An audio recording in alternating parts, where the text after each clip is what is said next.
Bismillahirrahmanirrahim.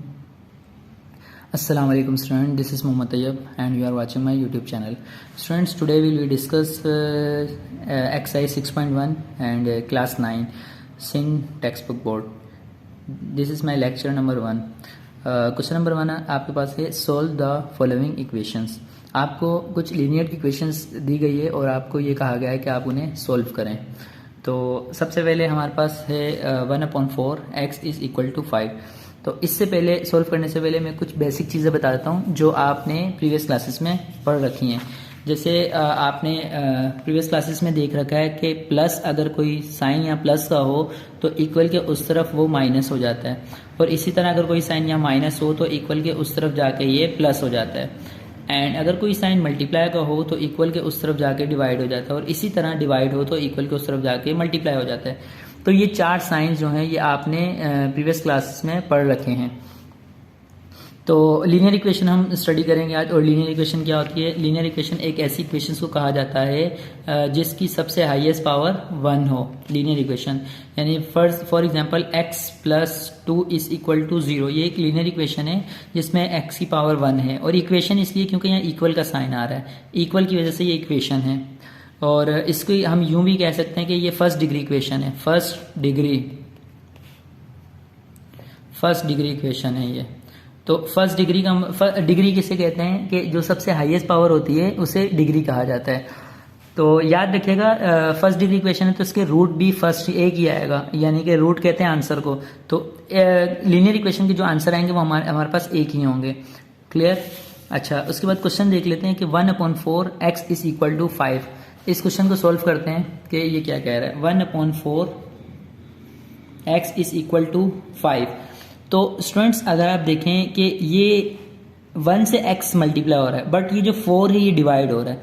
तो अगर कोई नंबर यहाँ डिवाइड हो रहा हो तो इसको मैं इक्वल के उस तरफ यहाँ पे मैं अगर शिफ्ट कर देता हूँ तो ये x अपनी जगह पे रह जाएगा और 5 अपनी जगह पे रह जाएगा. 4 यहाँ डिवाइड हो रहा है, वहाँ जाके मल्टीप्लाई हो जाएगा.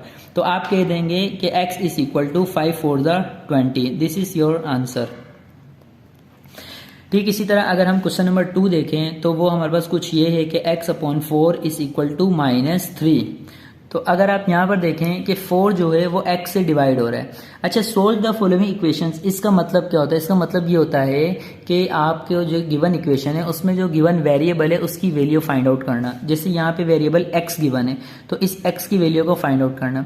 तो आप देखिएगा x यहीं रखेंगे, इस इक्वल टू -3 अपनी जगह पे रह गया. 4 यहाँ डिवाइड हो रहा है, उस तरफ जाके मल्टीप्लाई हो जाएगा. तो हम ये कह सकते हैं x इज इक्वल टू 3 4 12 और साइन माइनस का आ जाएगा. This is your answer.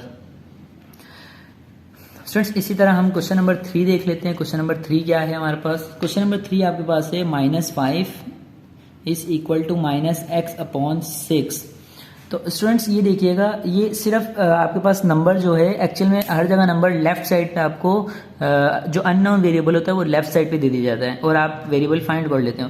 But यहाँ पे आप देखिएगा आपको राइट साइड पे अननोन वेरिएबल गिवन है. तो एक ही बात है, इस तरफ हो या इस तरफ हो एक ही बात है. आप क्या करो, सबसे पहले ये माइनस से माइनस कैंसिल कर दो. अब आप देखिएगा 6 यहाँ डिवाइड हो रहा है, इसको जब मैं इस तरफ इक्वल के इस तरफ शिफ्ट करूंगा तो यहाँ जाके मल्टीप्लाई हो जाएगा. तो 5 × 6 हो जाएगा, इस इक्वल टू x हो जाएगा. और x को मैं इस तरफ कर लेता हूं और इक्वल 5 6 30. यह आपका आंसर हो जाएगा.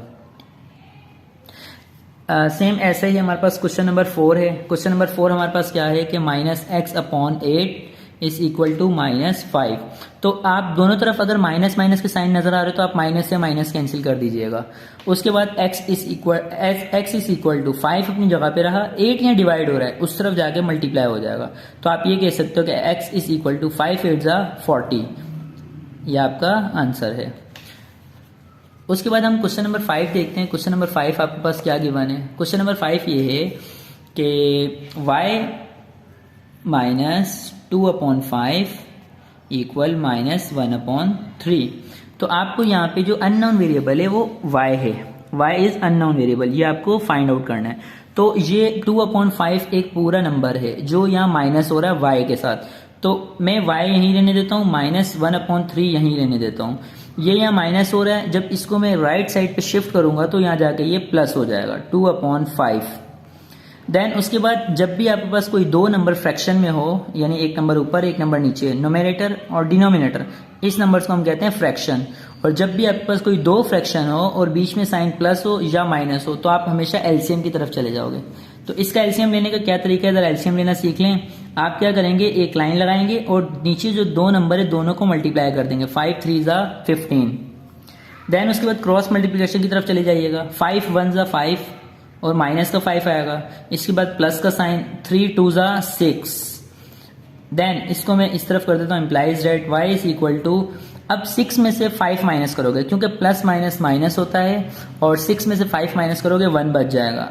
इसमें आप देखोगे 6 बड़ा है, इसके साथ जो साइन है वही आंसर में साइन आ जाएगा और नीचे 15 आ जाएगा। तो ये आपका आंसर हो जाएगा, y is equal to 1/15।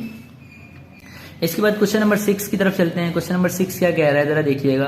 Question number 6 आपके पास है 2y माइनस 3/5 इक्वल 1/2। तो अब ये भी बिल्कुल ऐसा ही क्वेश्चन है जैसे क्वेश्चन नंबर 5 किया आपने। आपके पास अननोन वेरिएबल y है, आपको y की वैल्यू मालूम करनी है। तो सबसे पहले आप क्या करो, ये 3/5 इस 2y से माइनस हो रहा है, ये साइन माइनस का है तो इसका मतलब ये दोनों वैल्यू आपस में माइनस हो रही है। 2y अपनी जगह पे रहा, इक्वल का साइन 1/2 अपनी जगह पे रहा।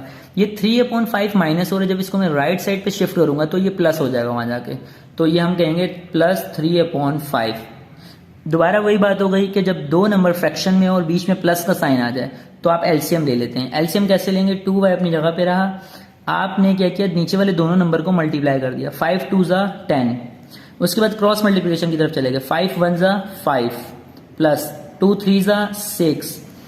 देन इसके बाद आपके पास क्या हो रहा है कि 5 में 6 प्लस करें तो 11 आंसर आ जाएगा। 2y/11 अपॉन 10 अपनी जगह पे रह गया। अब आपके पास आपको सिर्फ y चाहिए, आपको 2 नहीं चाहिए। तो जब इस तरह का कोई नंबर आए तो आप क्या करोगे, 2 और y से मल्टीप्लाई हो रहा है। जब भी कोई नंबर हो, वेरिएबल हो, उसके साथ कोई नंबर लिखा हो, बीच में कोई साइन ना हो, तो आप समझ जाइए दोनों आपस में मल्टीप्लाई हो रहे हैं। तो जब भी कोई दो नंबर मल्टीप्लाई हो रहे हो तो आपके पास ये कोफिशिएंट कहलाता है। कोफिशिएंट को जब आप उस तरफ भेजोगे तो ये मल्टीप्लाई हो रहा है, वहां जाके डिवाइड हो जाएगा।